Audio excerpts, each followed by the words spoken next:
Jesus. I believe in him. And there's a lot of people that don't, and he gives you the right to do that.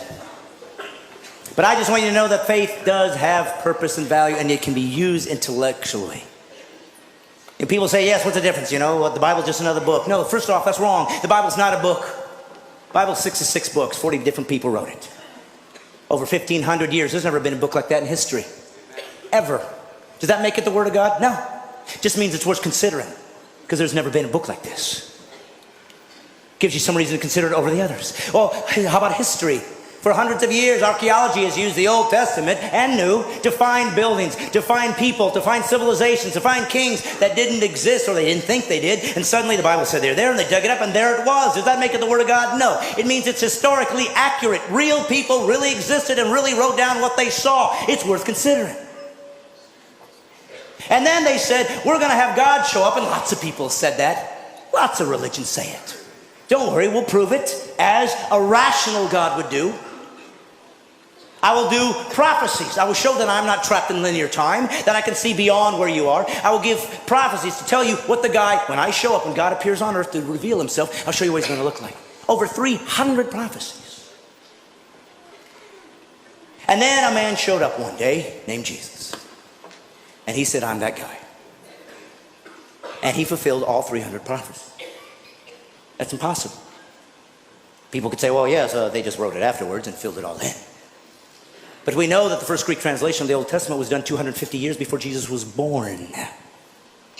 So how could they possibly know that he'd be born in Bethlehem? How could they possibly know he was going to be crucified when crucifixions didn't even exist as a capital punishment yet? How could they know that he'd be betrayed for 30 pieces of silver 250 years before there was a Jesus? Does it make it the Word of God? No, but it's starting to get close. And then Jesus said he would fulfill these things and did miraculous things to prove I'm not just a guy talking like everybody else. Look what I've done. And some people believed and some didn't. That's how humans are. And then he said this, I'm going to prove it to you. I'm going to die. And I'm going to come back to life. Nobody's ever done that. And he died. And all those who were with him, 3 years, ran in fear, as would all of us. And they ran away and they said, I guess we were wrong. And then something happened.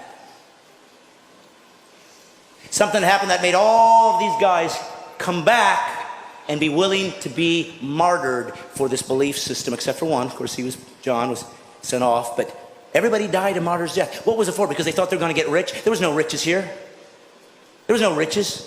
The Roman government hated them. They wanted them destroyed. They'd use them as people that could be eaten alive by animals for sport and entertainment. You were kicked out of your culture. The Jews weren't going to take you in, so there was no value there. There was nothing good here. There was nothing here to gain. And they all still died for what? Because they found a new religion? No, for one reason. They said this. I saw him die, and I saw him come back.